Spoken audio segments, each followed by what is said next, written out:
Hey team, how's it going? Welcome to Combat Ready HQ. Welcome to today's new video where we are looking at Nick from the Fat Electrician again. We are looking at America obliterates half of North Vietnam's MiG-21 fleet in 13 minutes. Operation Bolo. Okay, brilliant videos by Nick over at Fat Electrician. Honestly, great storytelling, great comedy, and very informative and factual. So make sure you grab your combat ready coffee, whether that's the In the Shadows Covert Blend or the decaf. Check them out in the description. Check out the free Discord and check us out on Instagram. But let's get into it. And as always, comment below what your thoughts are. I'm always interested to see what you want to say and what you want to see in the future. So let's get into it. A set time during the Vietnam War where the United States Air Force finally agreed to let a double fighter ace pilot from World War II run the show, he then immediately saw to the destruction of over half of North Vietnam's state-of-the-art fighter jets, and he did it in 13 minutes. As you do. Today we're talking about Operation Bolo, one of the greatest ruses in military history. But first, a word from our sponsor.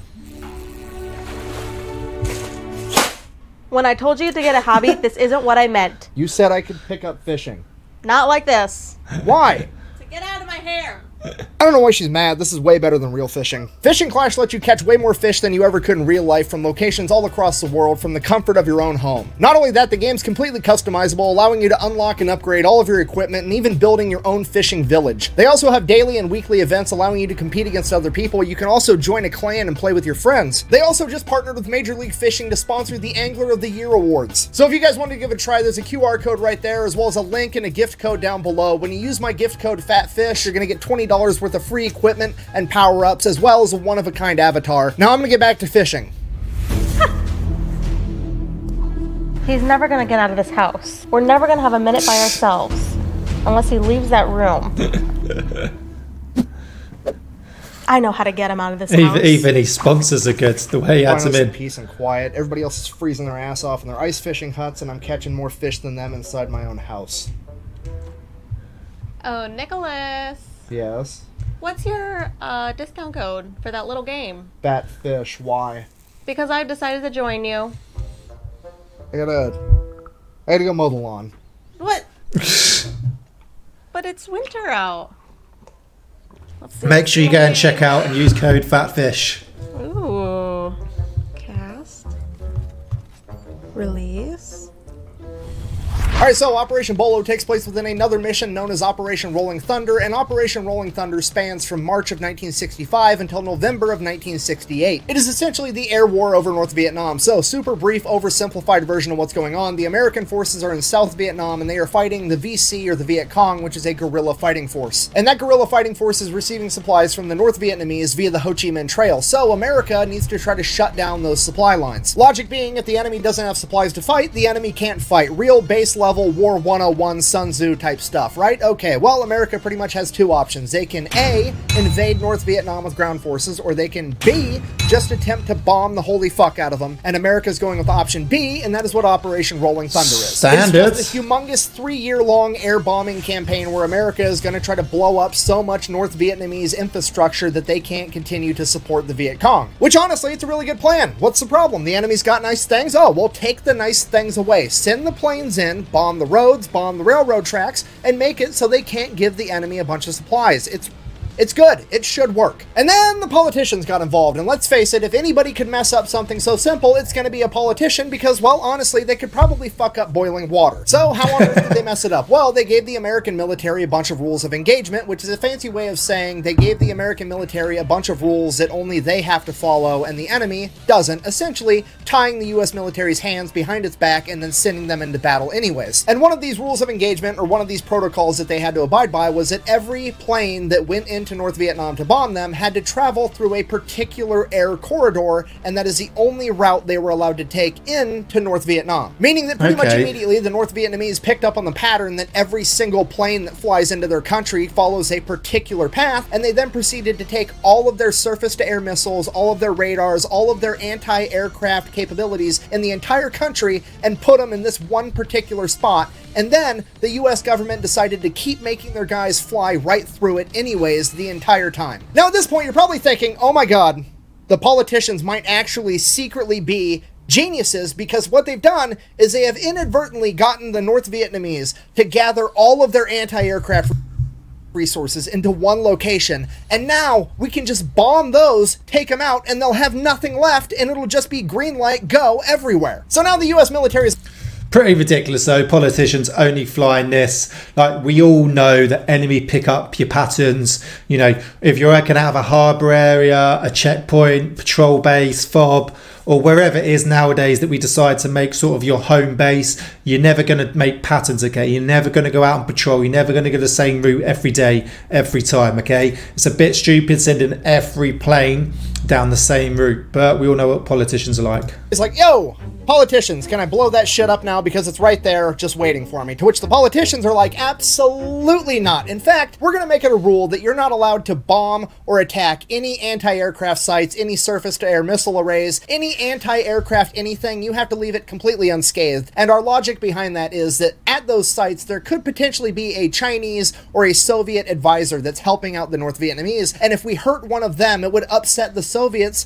or the Chinese, and then that would be bad diplomatically. Even though they're blatantly there to help run a proxy war against us, we're going to go ahead and care more about them than we are about our own pilots. So we're going to go ahead and just have you guys keep flying through that same air channel, through all the anti-aircraft everything, because fuck you. That's why. This is bullshit! So that's exactly like it is. Bullshit.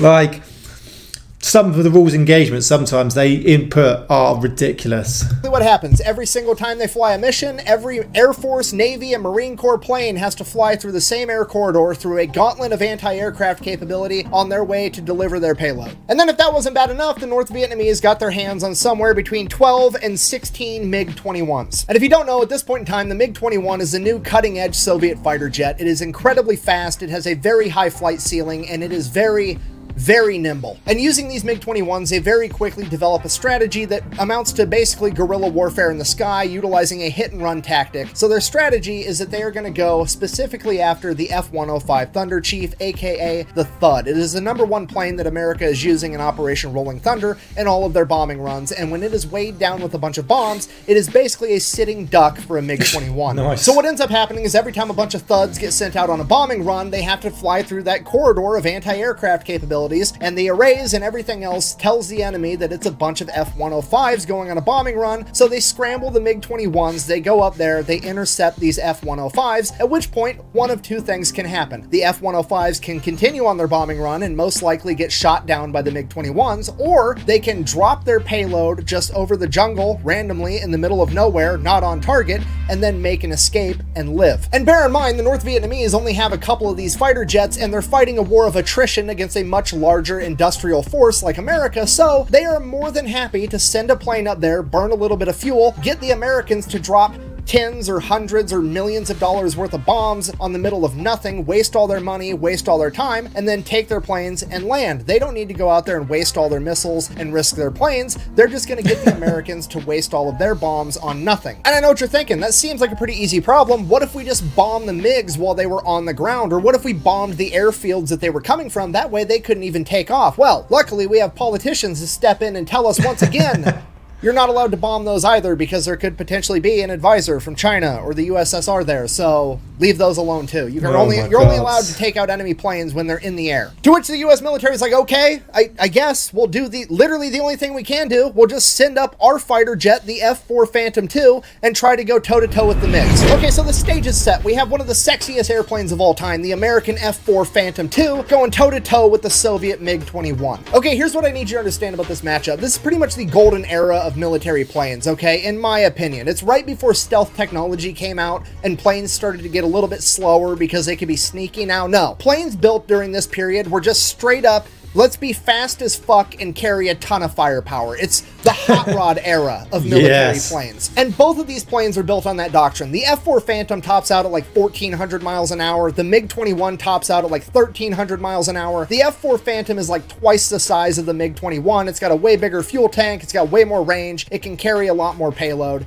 The MiG-21, on the other hand, it's a lot smaller. It's a lot lighter. It's nimbler, but it doesn't have as much range. So the MiG-21 in an up-close dogfight is probably going to be better with its gun, whereas the F-4 Phantom, not really really intended for up-close dogfighting, it doesn't even have a gun. Because it has a more advanced radar and missiles that can take the enemy out from 29 miles away, it doesn't even need to see the enemy to shoot him out of the sky, so why on earth would it need a gun? Okay, the F4 Phantom's MO is to haul ass, shoot half-court shots, and have a dope-ass paint job the entire time it does it. So, just so we're all on the same page, Soviet MiG-21, American F4, very much peers to one another. They are both capable of taking the other out. They both pose a huge threat to one another. However, theoretically speaking, the MiG-21 should have an advantage in an up-close dogfight due to its maneuverability and its gun, whereas the F4 has the advantage because it can just shoot down the MiG-21 before it even gets close enough for a dogfight to occur. So, MiG-21, better up close, F4, better far away. So that's it. That's the solution, right? The F4 Phantoms are going to go up. They're going to shoot the MiGs down from like 20 miles away before the MiGs even know they're there, and that's going to be the end of it. Ta-da! Luckily for the North Vietnamese, the American politicians step in yet again with another exciting rule of engagement. Guess what? You're not allowed to shoot at enemy aircrafts until you have visual confirmation that it is an enemy aircraft. Translation, the American F4 pilots literally are not allowed to start fighting the MiG-21s until the MiG-21s have the advantage, which is... So basically, you've got to fly through a corridor, an air corridor, every time. We don't make patterns, but we're going to make a pattern. Then you can't bomb the airplanes that are shooting you out the sky or the air defense systems that are shooting you out the sky. So you have to bomb, you have to basically bomb random areas where there could be civilians that you're killing instead of bombing a military zone. Doesn't make sense. Then you're in a fighter jet, you're in an airplane in the sky that has radar systems, but you're not allowed to shoot them down until you've got eyes on with your Mark 1 eyeball, okay? Positive ID with these, which you have to be close against the plane that's faster, more mobile and agile, and has a gun on it.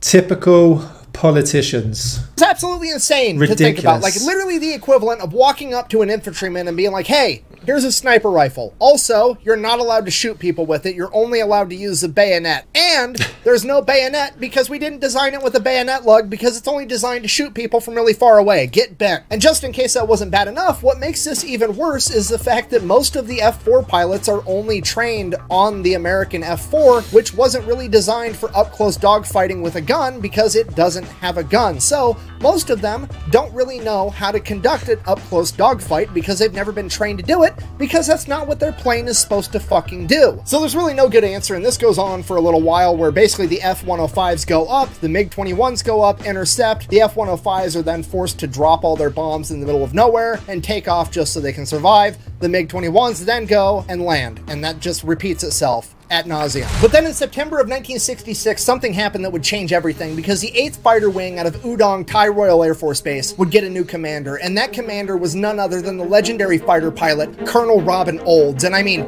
you can know nothing about this guy, and you already know he's the main character. I mean, look at the lip sweater on this man. It's the most magnificent taco flosser I've ever seen in my entire life. Okay, let me break this down for you. Anytime you've ever seen a movie with the cool bad boy character that doesn't follow the rules, it's also a fighter pilot, it's based off of this guy, whether you know it or not. Okay, I want you to understand the gravity of the situation here. This man's mother passed away when he was 4 years old, and he was raised by a single father that was also a full-time Army pilot and a World War I veteran. This guy was essentially bred to be a fighter pilot. He went to West Point, where he became an All-American football player at 6'2", 250 pounds. He then went on to become a fighter pilot in World War II. Now, if you shoot down 5 or more enemy planes, you become an ace pilot. It's kind of a really big deal. And Robin Olds was a double ace in World War II. This man literally prestiged in the most extreme air-to-air combat the world has ever seen, and he's about to become a triple ace in Vietnam. And at the age of 44, nonetheless. How's the old saying go? Beware of an old man in a young man's game. Yeah, this is the main character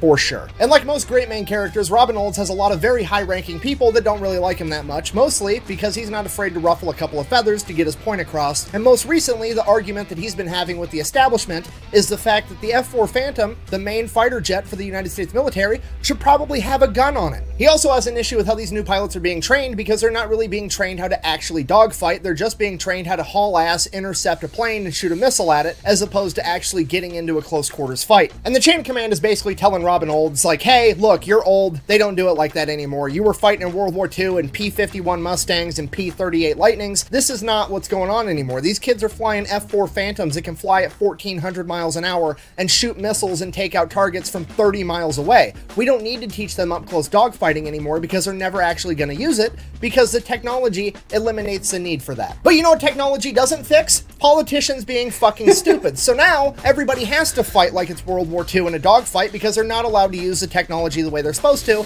because politicians that don't understand what they're talking about get to make up all the rules. So now they're sending Robin Olds to go take over command of the 8th Fighter Wing. He shows up and immediately earns everybody's respect. Keyword, earns it. Doesn't just get it given to him. And the way that he earns it is one of the best examples of leadership that I have ever read about. This man shows up to take command of an entire fighter wing as a double ace World War II pilot and a legend, and he decides to immediately put himself on the flight roster as a rookie to get trained on how to better use the F-4 Phantom because he's not very well acquainted with it, and he lets all the men that are lower than him train him on this plane. He didn't come in all cocky, he wasn't some arrogant prick, he just admitted, hey, I've been doing this for a long time, I've flown a lot of planes, I'm not super great with the F-4 Phantom, I need to get great with it so I can lead you guys, and that's exactly what he did, and it immediately earned him all the respect in the world. So that's it. Good leaders, okay? It's being able to do things that, you know, don't tell people to do things that you're not willing to do. Don't go and make people train on a plane that you're not willing to train on, okay?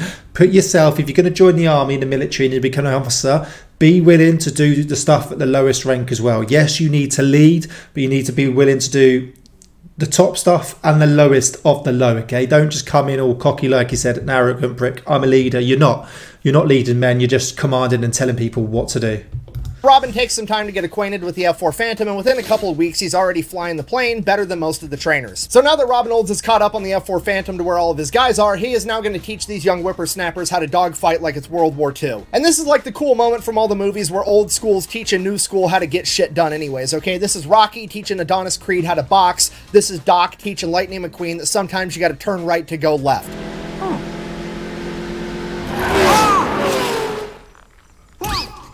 And while all of this is happening, Robin Olds, in another great display of leadership, realizes that there's not enough of him to go around and he needs backup. He needs another badass World War II era pilot to come over and help him get these guys ready. So Olds calls in a couple of favors, gets one of his longtime friends transferred over to the 8th Fighter Wing to help him run the show, and that friend is none other than the legendary pilot Daniel Chappie James Jr., aka the Black Eagle. Okay, in the late 1930s, early 1940s, this man was a civilian pilot at the Tuskegee Institute that was contracted by the U.S. government to train U.S. pilots how to fly. Okay, if you're not picking up what I'm putting down, I'm trying to tell you this is the man that trained the famous Tuskegee Airmen from World War II before eventually enlisting and becoming one himself in 1943. After enlisting, he became an officer, at which point he was deemed too valuable as a trainer, so that's what he did for the duration of World War II, continued to train an entire generation of fighter pilots, and never actually saw combat himself. Then, in Korea, he would fly over 100 combat missions before working at the Pentagon, where he would end up meeting Robin Olds. After this, he goes on to become the first black man to become a 4-star general in the United States military. This man is also a complete badass, so Uncle Sam is essentially playing Operation Bolo on co-op mode with 2 main characters on the field. So Chappie shows up to the 8th Fighter Wing, is reunited with his old friend Robin Olds. They become this extremely effective chain of command, and they are absolutely loved by all of their subordinates. Because of that, this leadership duo is given a nickname that is originally intended as a term of endearment, although by today's standards is probably not very politically correct, and that nickname was Black Man and Robin. Now, all this happens in like the span of 3 months. So, December 1966, they're running combat operations, and Robin Olds finally gets an idea of how to stop these new badass MiG-21s. By this point, Robin Olds is completely caught on to the MiG-21's entire strategy. They have zero interest in actually fighting with the F-4s, which is driving Robin Olds nuts because he's a World War II era fighter pilot. That's exactly the type of shit that he's into. These MiG-21 pilots, however, just want to go up there, use guerrilla warfare tactics where they just either hit the F-105s or don't hit the F-105s and just convince them to drop their payload prematurely and waste everybody's time and then take back off. The MiG-21s have zero interest in tangling with the F-4s, which Robin Olds interprets as, I need to force these MiG-21s to fight me. So how's he going to do that? Well, here's his plan. The reason the MiG-21s can identify the F-105s so efficiently is because the F-105s have a jamming pod on them that basically disrupts and interferes with the surface-to-air missiles down below. It messes up their radar so that the F-105s aren't going to get taken out by all the anti-aircraft stuff on the ground. Problem with that is that emits a frequency that the North Vietnamese can see. They then know that a bunch of F-105s are coming, so they scramble the MiGs. So Robin Olds decides, hey, let's take those jamming pods, mount them to mine and all the guys' F-4s, and then we'll fly there like we're F-105s in a bombing formation, and the MiGs will come attack us. And by the time they get close enough to realize that we're not F-105s,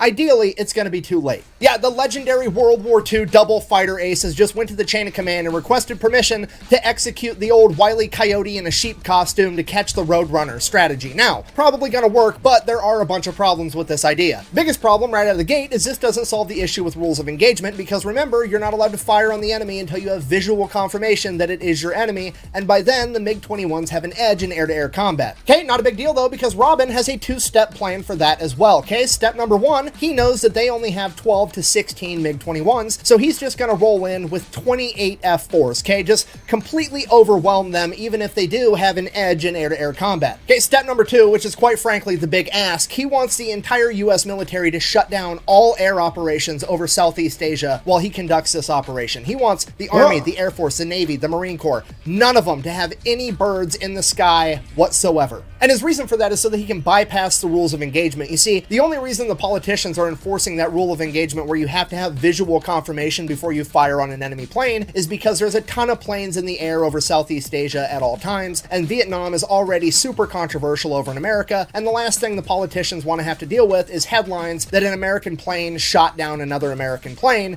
so they just made the rule you're not allowed to shoot at anything unless you can visually see 100% for certain that it is in fact an enemy. So if Robin can make sure that the only planes in the sky are his guys and the enemy, he should be able to go bombs away the entire time and not have to worry about it. So obviously this is a massive request, and the chain of command says yes. You son of a bitch. Okay, so now the last...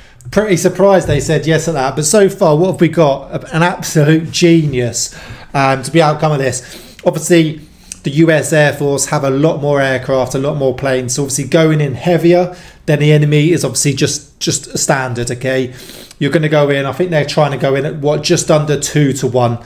If they could go in at 2 to 1, 3 to 1, it's going to give them a massive edge. So pretty much most people would mostly come up with that. We've got the aircraft, we've got the ammunition, let's go in heavier. That's brilliant. And then even more genius to go look at the rules of engagement and go, right, okay, why can't we do this? Why can't we do this? If you look at the reasons of why we can't do it, how can we bypass it? And that's what they've done. And that just shows the genius of them and the experience. They can look at the whole situation, mission, and see how they can conduct it to the best ability, and they ask these questions.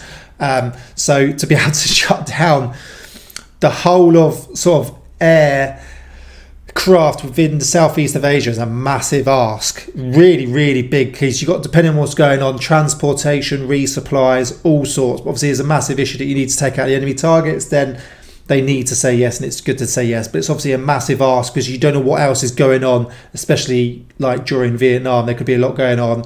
People need to get sort of aeromedded out, resupplies, transported in, whatever it is. Last thing we got to figure out, how do we make sure that these MiG-21s don't slip away? Because they're so nimble and they're so fast, they could pull a tight maneuver and be back at base before we're going to be able to catch them. So how are we going to prevent that? As soon as the MiG-21s take off and get in the air, they're going to send half of the F-4s to haul ass past the entire future battlefield, and they're just going to do hot laps around the enemy airfield, making it so the enemy can't go to land without fighting through those F-4s first, which effectively is going to give the pilots of the MiG-21s two options. They can stand and fight the F-4s, retreat, and fight the other F-4s, or they can retreat, have nowhere to land, and eventually run out of gas. And remember, the F-4s have a much larger gas tank, so they are definitely going to run out of gas first. So it's a perfect plan. There's just one small problem left. How are we going to know when the MiG-21s take off and leave the airfield? Because if we send the F-4s out too soon, then the MiG-21s won't take off at all, and then we can't bomb them on the ground, and it defeats the entire purpose of the mission. Easy problem to solve. We're going to get two spy planes, the C-130B2, aka the Silver Dawn. At this point in time, it is a state-of-the-art electronic warfare spy plane, and it's going to be able to receive all the enemy radio transmissions, so they're going to be able to tell as soon as the enemy MiG-21s take off. And obviously, given the fact that that was such an easy problem to solve, bureaucracy is obviously going to step in and make it extremely difficult, because the US military only has like 20 of these Silver Dawn spy planes, and while they are technically the property of the United States Air Force, they are directly under the command of the NSA, the National Security Agency, and they are super duper stingy about whoever gets to use these planes. Basically, the NSA gets final say as to whether or not this plane gets to participate in this mission, and that means that they're going to have to go through some stupid bureaucratic process where they ask for permission, it gets run up the chain of command like 30 people deep, and then finally some bureaucrat has to take responsibility. They're not going to do that because they don't want to put their ass on the line, so it's probably just going to be a big fat no, you can't use this plane, even though it's probably going to make the whole mission work. Now, this is normally the part of the story where the hero strategically transfers a piece of equipment to an alternate location so that he can get the job done. However, he doesn't have to do that because what they do instead is decide to not tell the NSA anything. But what Mama don't know won't hurt her. And when I say they're not going to tell the NSA anything, I mean they are somehow going to keep it a secret from the NSA, the whole part of the story where the Navy, the Marine Corps, the Air Force, and the Army ground every single bird that's not on this mission. They're going to somehow keep that a secret from the fucking spy agency so that they go ahead and send up their 2 Silver Dawns doing hot laps around the Gulf of Tonkin that they have going around every single day, so that those 2 planes are in the air participating on this mission whether the NSA knows it or not. And then as soon as the mission kicks off, they're going to radio over to them and just have them tell them whether or not the MiG-21s took off. It's both genius and hilarious because now, even if the NSA does find out after the fact and get all pissed off, all the Air Force chain of command has to do is be like, oh, you guys didn't get that memo? We sent it. At which point they're basically going to be forced to just drop the issue because none of them are going to want to take responsibility for not passing along the memo that never actually got sent. So that's it. This mission gets approved. Operation Bolo is going to happen. So they hurry up. They get all the jamming pods off of F-105s.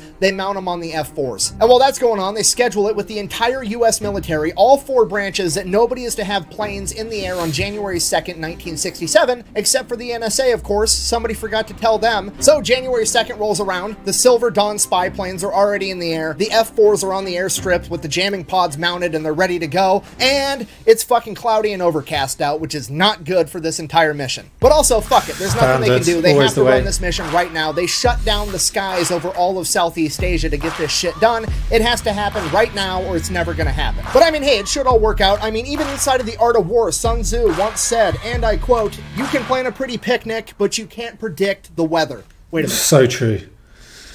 How did the lyrics to Miss Jackson get inside of my Sun Tzu book?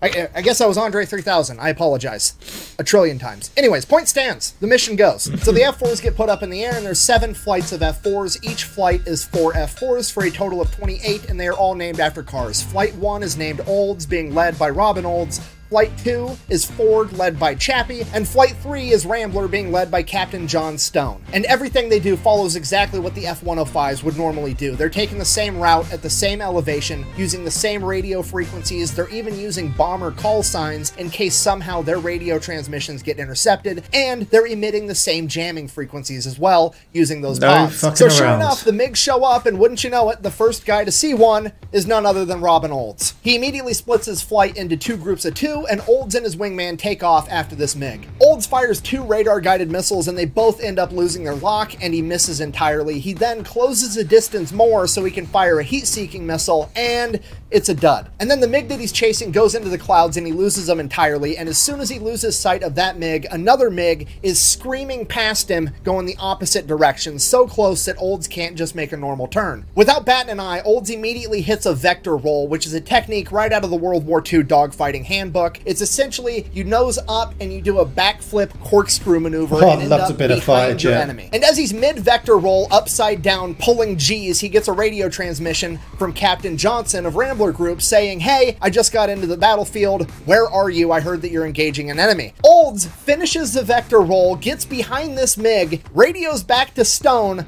finds your own, and then fires a missile and blows up the first MiG-21. At this point, the rest of the MiGs kind of figure out that the Americans have tricked them and they are now basically locked inside of the Thunderdome, and they're going to have to fight their way out to have any chance at all, and the entire thing devolves into one enormous dogfight. And remember, the other 4 flights aren't there yet. They're lagging behind a couple of minutes, so we still just have the original 3 flights of Olds, Ford, and Rambler for a total of 12 F4s going toe-to-toe with an unknown number of MiGs, potentially as many as 16. Now, cutting over to Ford flight, Chappie has a MiG on his tail and he has no idea because his radio is malfunctioning and he can't hear his wingman telling him, hey, you have an enemy on your tail. So his wingman does the only thing he can think of. He handles it by himself. Bear in mind, it is Chappie, the MiG, and then his teammate. So his teammate can't fire any missiles because he can't risk that missile accidentally locking onto Chappie. So he has to perform another vector roll. He noses up, does a corkscrew, backflips, and that puts him at 90 degrees from where he was previously. So now he's coming this way towards the enemy, and he fires heat-seeking missiles and blows up the MiG-21 behind Chappie without Chappie even knowing that it happened. Chappie then immediately engages 2 MiGs that are directly in front of him, and while that's going on, cutting back over to Olds, his wingman informs him that, hey, his secondary fuel tank isn't feeding fuel for some reason, so he's already low on fuel. They're 5 minutes into this dogfight, and Robin Olds makes the call that he is going to escort his wingman out of the target area and back to the airfield, which is yet again another phenomenal display of leadership. He could have ordered somebody else to do it so he could have stayed in the fight and soaked up more kills and padded his stats, but no,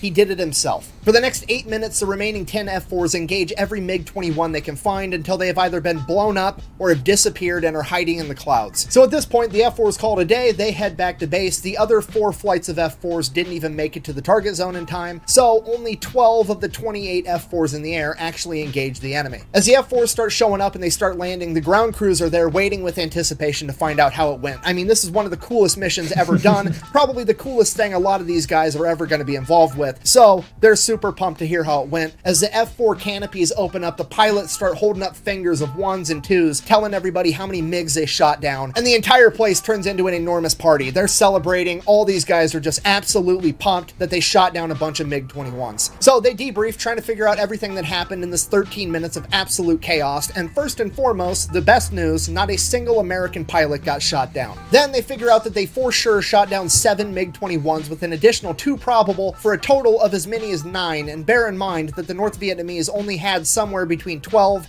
and 16 to begin with. So at worst, Operation Bolo has effectively destroyed at least half of North Vietnam's MiG-21 fleet. Okay, and there's always going to be that one guy in the comments section like, buh, I can't believe you made an entire video about them only shooting down 7 aircrafts, buh. Okay, first of all, this isn't a video game, this is real life, and going 7-0 against peer aircrafts is absolutely incredible. Yeah. Secondly, in a way, Operation Bolo didn't just destroy half of the enemy MiG-21 fleet, it also destroyed their entire fleet's operational capability, and that is because now they can't make a mistake like that again because they've lost half of their fucking planes. If they do that, they won't have any. In addition to that, now, they have no way of knowing if it's actually a bunch of F-105s are getting sent up to fight, or if it's another trap. So now the remaining MiG-21s are going to be infinitely more cautious and more sparingly used, which is going to save countless F-105s in the long run. So in conclusion, Operation Bolo has gone down in history as one of the most successful ruses of all time, and it serves as a shining example of why you should never underestimate a couple of old men in a young man's game. In addition to that, it also proved something that I previously thought to be impossible, that you can, in fact,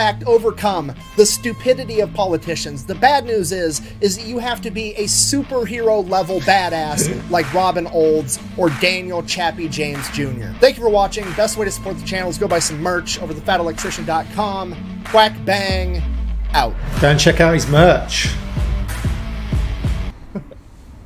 You look pretty hot. Oh, that's going on a blooper reel. Asked her, where are you? The response was, go find your own.